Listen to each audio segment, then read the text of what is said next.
नमस्कार, स्वागत है आपका। आप देख रहे हैं प्राइम टीवी और मैं कीर्ति लेकर हाजिर हूं हमारा खास कार्यक्रम।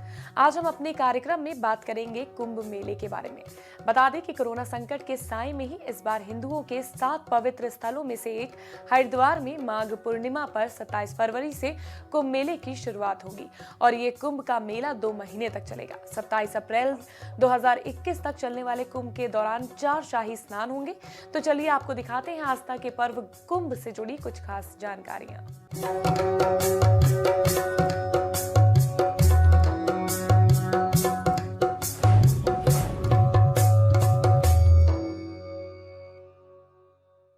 कुंभ मेले के इतिहास से जुड़ी कई मान्यताएं प्रचलित हैं और इसका इतिहास कई सालों पुराना है और माना ये भी जाता है कि इसकी शुरुआत आदि गुरु शंकराचार्य ने की थी। तो चलिए आपको बताते हैं कुंभ और इससे जुड़े इतिहास के बारे में।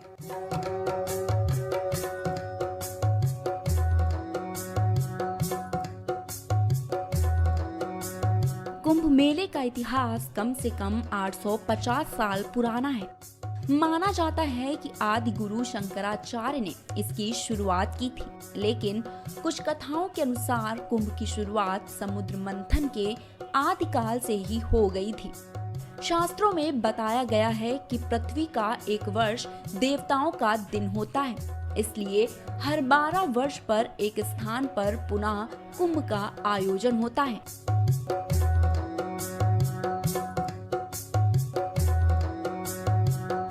देवताओं का 12 वर्ष पृथ्वी लोक के 144 वर्ष के बाद आता है। ऐसी मान्यता है कि 144 वर्ष के बाद स्वर्ग में भी कुंभ का आयोजन होता है, इसलिए उस वर्ष पृथ्वी पर महाकुंभ का आयोजन होता है।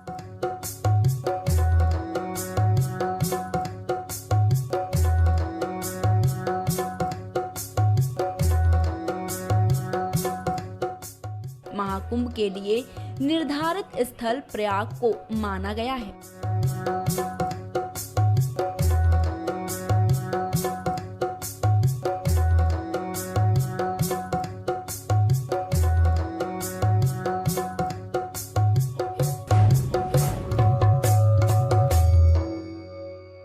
कुंभ मेला दुनिया भर में किसी भी धार्मिक प्रयोजन हेतु भक्तों का सबसे बड़ा कार्यक्रम है।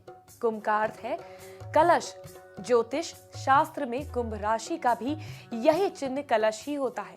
कुंभ मेले की पौराणिक मान्यता सागर मंथन से निकले अमृत कलश से जुड़ी हुई है। तो चलिए आपको बताते हैं क्या होता है ये कुंभ और इससे जुड़ी कथा।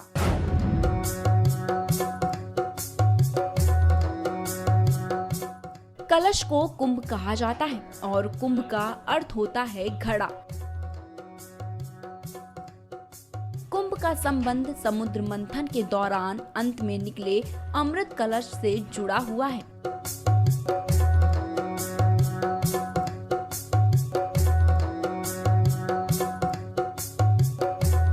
बता दे कि पौराणिक कथाओं के अनुसार जब देवता और असुर जब अमृत कलश को लेकर एक दूसरे से भिड़ गए थे, तब उसकी कुछ बूंदें धरती की 3 नदियों में गिरी थी। जहां जब ये बूंदें गिरी थी उस स्थान पर तब कुंभ का आयोजन होता है और वो 3 नदियां हैं गंगा, गोदावरी और शिप्रा।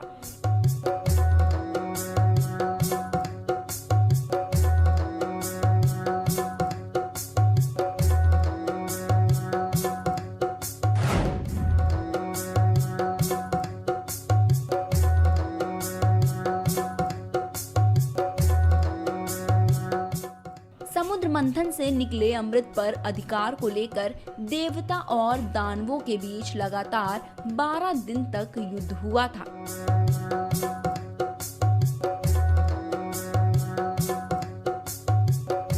जो मानव के 12 वर्ष के समान है, इसलिए कुंभ भी 12 होते हैं। उनमें से 4 कुंभ पृथ्वी पर होते हैं और 8 कुंभ देवलोक में होते हैं।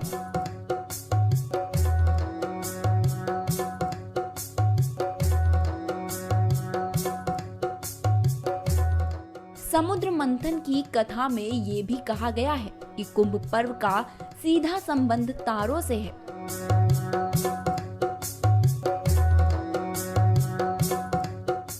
अमृत कलश को स्वर्गलोक तक ले जाने में जयंत को 12 दिन लगे। बता दे जो कि देवों का एक दिन मनुष्यों के एक साल के बराबर है। इसलिए तारों के क्रम के अनुसार हर 12 वर्ष में कुंभ पर्व विभिन्न तीर्थ स्थानों पर आयोजित किया जाता है।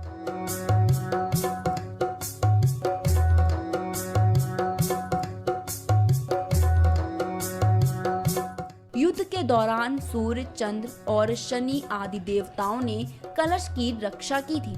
अतः उस समय की वर्तमान राशियों पर रक्षा करने वाले चंद्र सूर्यादि ग्रह जब आते हैं तब कुंभ का योग होता है और चारों पवित्र स्थलों पर प्रत्येक 3 वर्ष के अंतराल पर क्रमानुसार कुंभ मेले का आयोजन किया जाता है।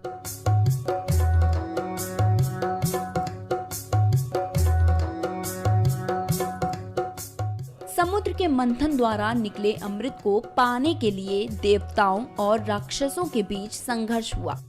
असुरों से अमृत को बचाने के लिए भगवान विष्णु ने वह पात अपने वाहन गरुड़ को दे दिया।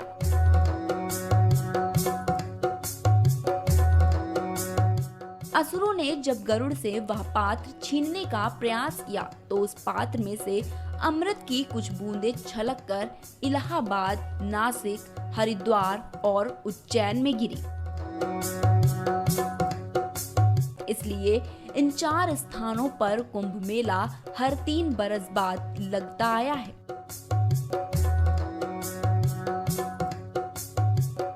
बारह साल बाद यह मेला अपने पहले स्थान पर वापस पहुंचता है, जबकि कुछ दस्तावेज बताते हैं कि कुंभ मेला 525 बीसी में शुरू हुआ था।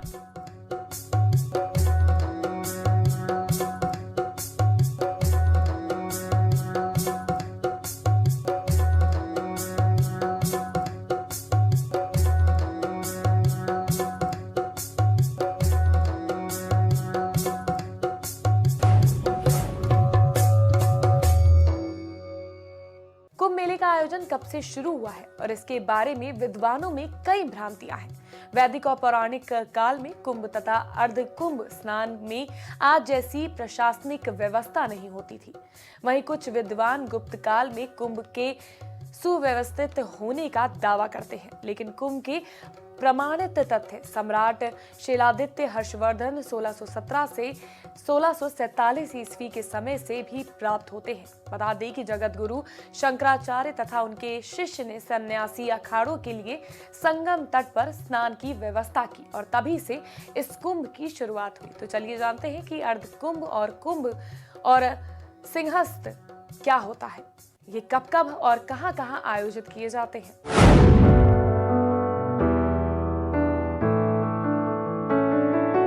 अर्ध का मतलब है आधा और हरिद्वार और प्रयाग में 2 कुंभ पर्वों के बीच 6 वर्ष के अंतराल में अर्धकुंभ का आयोजन होता है।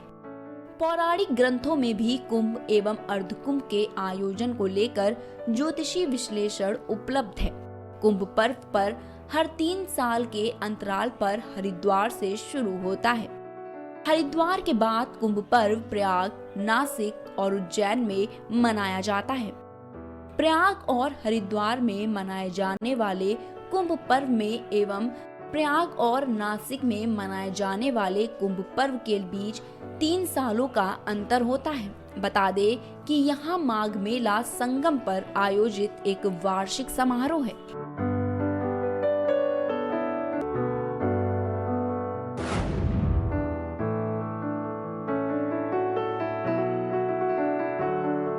सिंहस्थ का संबंध सिंह राशि से है। सिंह राशि में बृहस्पति एवं मेष राशि में सूर्य का प्रवेश होने पर उज्जैन में कुंभ का आयोजन होता है। इसके अलावा सिंह राशि में बृहस्पति के प्रवेश होने पर कुंभ पर्व का आयोजन गोदावरी के तट पर नासिक में होता है। इसे महाकुंभ भी कहते हैं क्योंकि यह योग 12 वर्ष बाद ही आता है। इस कुंभ के कारण यह धारणा प्रचलित हो गई कि कुंभ मेले का आयोजन प्रत्येक 12 वर्ष में होता है, जबकि यह सही नहीं है।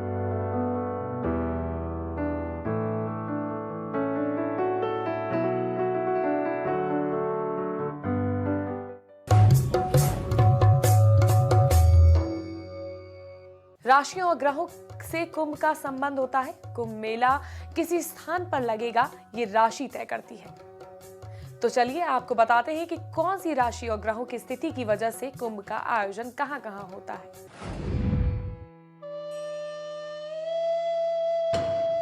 हरिद्वार का संबंध मेष राशि में से है। कुंभ राशि में बृहस्पति का प्रवेश होने पर एवं मेष राशि में सूर्य का प्रवेश होने पर कुंभ का पर्व हरिद्वार में आयोजित किया जाता है। हरिद्वार और प्रयाग में 2 कुंभ पर्वों के बीच 6 वर्ष के अंतराल में अर्धकुंभ का भी आयोजन होता है। 1986, 1998 और 2010 के बाद अब अगला महाकुंभ मेला हरिद्वार में सन 2021 में लगेगा।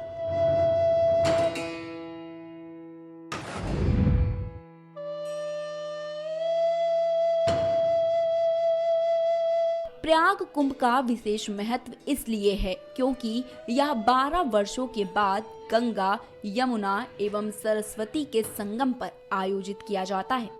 ज्योतिष शास्त्रियों के अनुसार जब बृहस्पति कुंभ राशि में और सूर्य मेष राशि में प्रवेश करता है तब कुंभ मेले का आयोजन प्रयाग में किया जाता है। अन्य मान्यता अनुसार मेष राशि के चक्र में बृहस्पति एवं सूर्य और चंद्र के मकर राशि में प्रवेश करने पर अमावस्या के दिन कुंभ का पर्व प्रयाग में आयोजित किया जाता है। एक अन्य गणना के अनुसार मकर राशि में सूर्य का एवं वृष राशि में बृहस्पति का प्रवेश होने पर कुंभ पर्व प्रयाग में आयोजित होता है।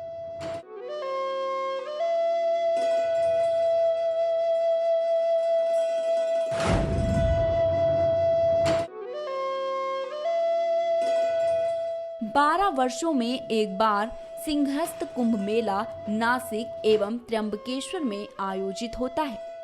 सिंह राशि में बृहस्पति के प्रवेश होने पर कुंभ पर्व गोदावरी के तट पर नासिक में होता है। अमावस्या के दिन बृहस्पति, सूर्य एवं चंद्र के कर्क राशि में प्रवेश होने पर भी कुंभ पर्व गोदावरी तट पर आयोजित होता है।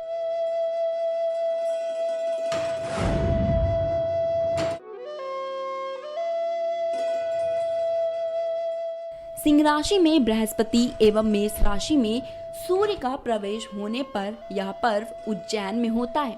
इसके अलावा कार्तिक अमावस्या के दिन सूर्य और चंद्र के साथ होने पर एवं बृहस्पति के तुला राशि में प्रवेश होने पर मोक्षदायक कुंभ उज्जैन में आयोजित होता है।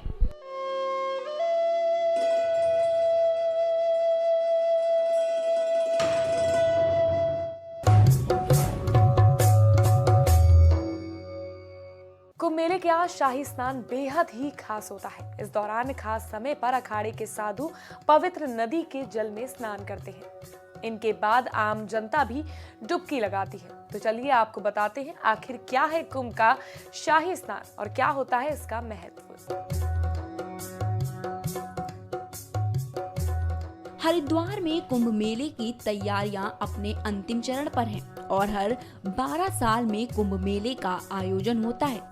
लेकिन इस बार कुंभ मेले का आयोजन 1 साल पहले यानी साल 2021 में हो रहा है। इसका कारण 2022 में गुरु कुंभ राशि में नहीं होंगे, इसलिए इस बार 11वें साल में कुंभ का आयोजन हो रहा है। इस साल 14 जनवरी 2021 यानी मकर संक्रांति से कुंभ मेले का आयोजन होने जा रहा है। इस बार पहला शाही स्नान 11 मार्च शिवरात्रि, दूसरा शाही स्नान 12 अप्रैल सोमवती अमावस्या और तीसरा मुख्य शाही स्नान 14 अप्रैल मेष संक्रांति के अवसर पर और चौथा शाही स्नान 27 अप्रैल बैसाख पूर्णिमा पर है। कुंभ आस्था और अध्यात्म का विश्व का सबसे बड़ा जमावड़ा है। हरिद्वार में कुंभ मेले की तैयारियां अपने अंतिम चरण पर हैं और हर 12 साल में कुंभ मेले का आयोजन होता है। लेकिन इस बार कुंभ मेले का आयोजन 1 साल पहले यानी साल 2021 में हो रहा है। इसका कारण 2022 में गुरु कुंभ राशि में नहीं होंगे, इसलिए इस बार 11वें साल में कुंभ का आयोजन हो रहा है। इस साल 14 जनवरी 2021 यानी मकर संक्रांति से कुंभ मेले का आयोजन होने जा रहा है।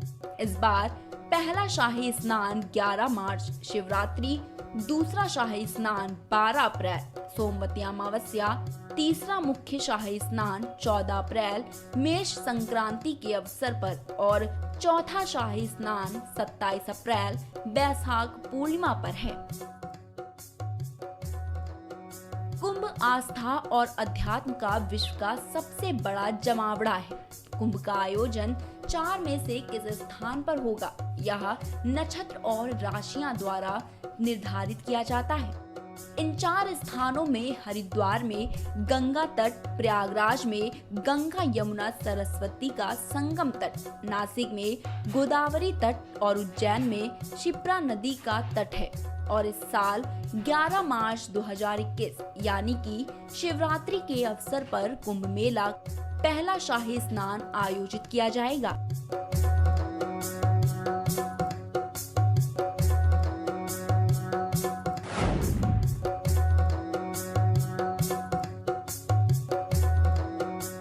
हिंदू धर्म में कुंभ स्नान का विशेष धार्मिक महत्व रखता है और मान्यता ये है कि कुंभ स्नान करने से सभी तरह के पापों से मुक्ति मिल जाती है और मोक्ष की प्राप्ति होती है।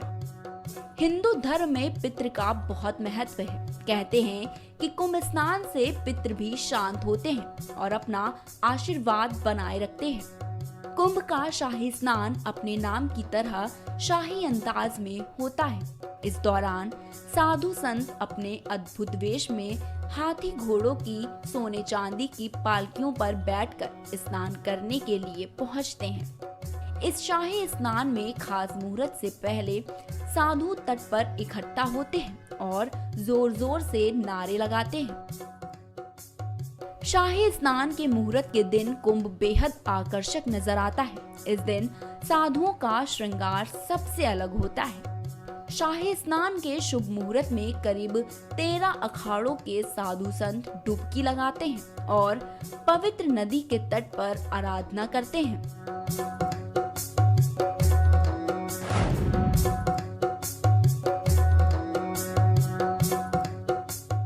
इस बार शाही स्नान हरिद्वार में मां गंगा के पावन तट पर होगा। सभी 13 अखाड़ों के साधु संत मुहूर्त से पहले ही यहाँ इकट्ठा हो जाते हैं। इनके शाही स्नान का क्रम भी पहले से निर्धारित होता है। इनसे पहले कोई भी स्नान के लिए नदी में नहीं उतर सकता है। ऐसी मान्यता है कि इस मुहूर्त में नदी के अंदर डुबकी लगाने से अमरता प्राप्त हो जाती है। साथ ही ये भी मानते हैं कि इस दिन यहाँ स्नान करने से सभी तरह के पाप नष्ट हो जाते हैं। गौरतलब है कि यह मुहूर्त सुबह करीब 4 बजे शुरू हो जाता है। इस मुहूर्त में सबसे पहले विभिन्न अखाड़े के साधुओं के स्नान के बाद आम जनता को स्नान करने का अवसर दिया जाता है।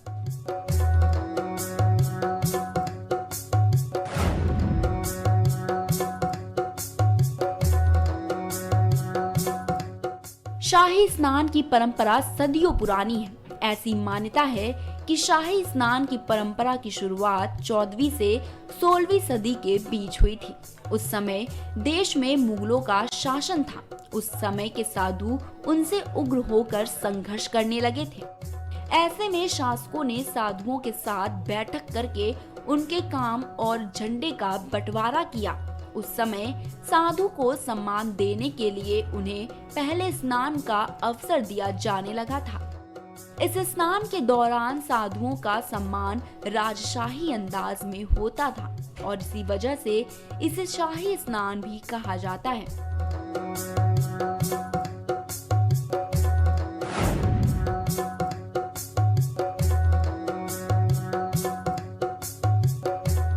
शाही स्नान को लेकर अखाड़ों में संघर्ष होने लगा था। कई बार यह संघर्ष इतना बढ़ जाता था कि नदी का पानी खून से लाल हो जाता था। ये घटनाएं ज्यादातर 13वीं से 18वीं शताब्दी के बीच घटी थी। इसके बाद भारत में ईस्ट इंडिया कंपनी का आगमन हुआ था और तभी अखाड़ों का क्रम तय किया गया और आज भी उसी क्रम में शाही स्नान किया जाता है।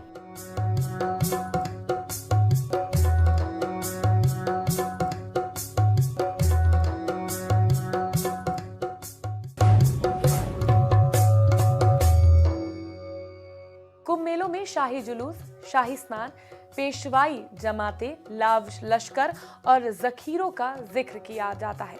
आम लोगों के जहन में तमाम सवाल उठते हैं इन तमाम चीजों को लेकर। जानने की उत्सुकता भी होती है आखिर इनका इतिहास क्या है और उर्दू लफ्जों से जुड़ाव क्यों है। तो चलिए जानते हैं।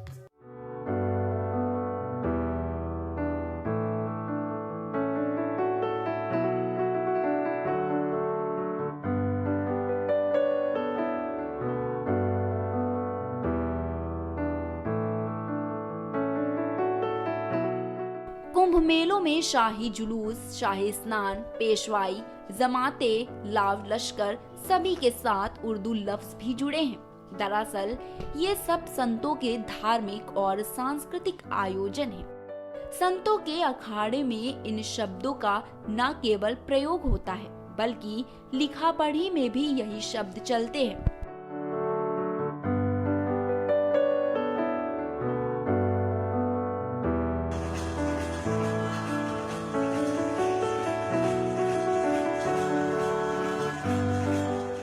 अखाड़ों से राजा महाराजाओं के प्रवेश में शाही शब्द का जुड़ाव है। मुगल काल में बादशाही कामकाज की भाषा फारसी और उर्दू बन चुकी थी। तब समाज में भी उसका प्रचलन सामान्य हो गया था।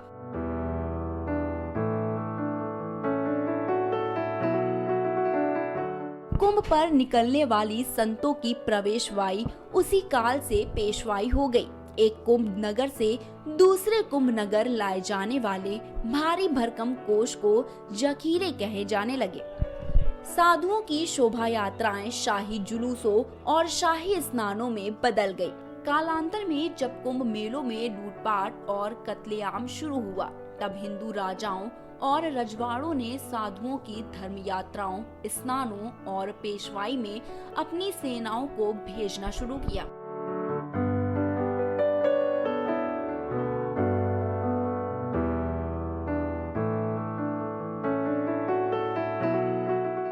तब बैरागी, सन्यासी, उदासी, निर्मल, घीसापंथी, गरीबदासी, कबीरदासी, रामानंदी आदि साधुओं की जमातों में रजवाड़ों की सेनाएं अपने रथों, हाथियों, घोड़ों और हथियारों के साथ चला करती थी।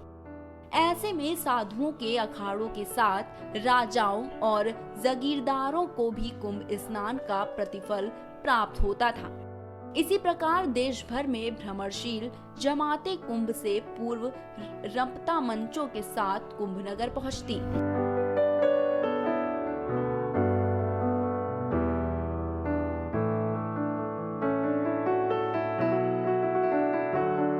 पहले उनकी रक्षा अखाड़ों की अपनी सशस्त्र टुकड़ियां करती थी। बाद में जब बादशाहों की सेनाओं ने भी लूट शुरू की तब हिंदू राजाओं ने अखाड़ों की रक्षा का दायित्व उठाया।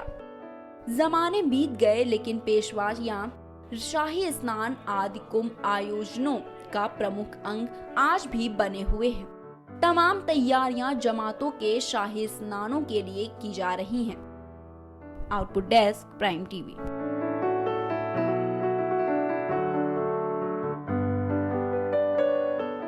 तो आज हमने आपको दिखाई कुंभ से जुड़ी कुछ रोचक जानकारियां। फिलहाल के लिए बस इतना ही।